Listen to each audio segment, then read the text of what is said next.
So my research at UWA is focused on fish and fisheries and how these interact with subsea infrastructure, particularly oil and gas pipelines.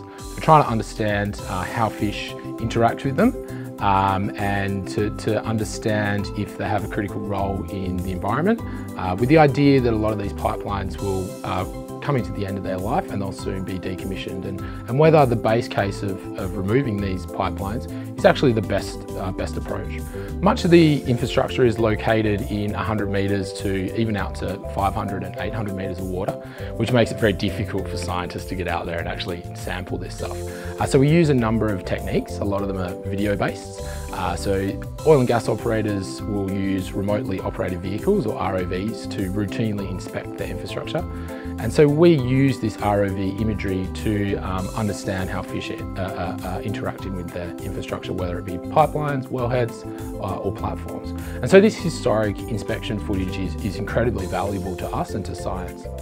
The other technique that we use is something called baited remote underwater video, or BRUVs. And so these are almost like a cray pot frame with two cameras in the middle of it that we deploy off the side of a boat, and they have a bait bag out the front filled with pilchards, sardines, and we record all the fish that interact with this bait over the course of an hour.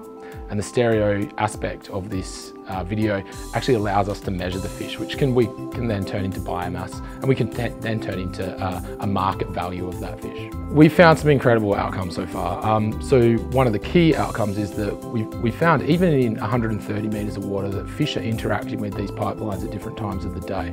So some species will move off the pipelines at night time.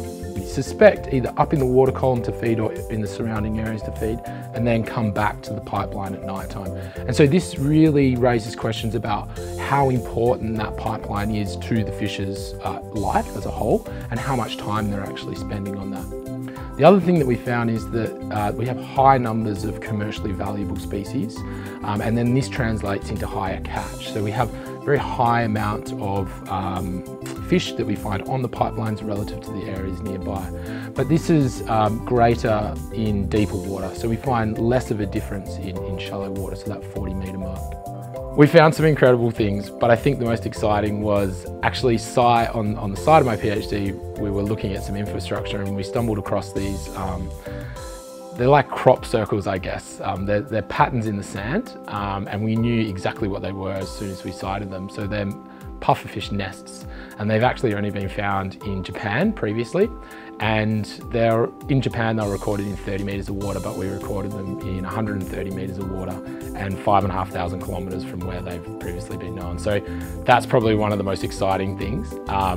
All the time we see some incredible fish do strange things, you know, get eaten by sharks, or we suspect there's a number of new species out there that haven't been described also. So, you know, thinking that this is a very remote part of the world, and a lot of it hasn't been explored, and so when you drop a camera down there, you don't know what you're going to expect. And I think the pufferfish circles really demonstrates that. You know, there's so much infrastructure and so much going on the Northwest Shelf, but there's so little that we know about the marine life out there. As we begin to build the knowledge around how animals interact with these subsea infrastructure, we start to understand their role in the environment. And so when these pieces of infrastructure reach their end of life and they'll be decommissioned, it's important that we have this information so that the operators can really make the best decision about what's going to happen with this infrastructure. I suspect in some cases it may be better to leave this infrastructure in situ.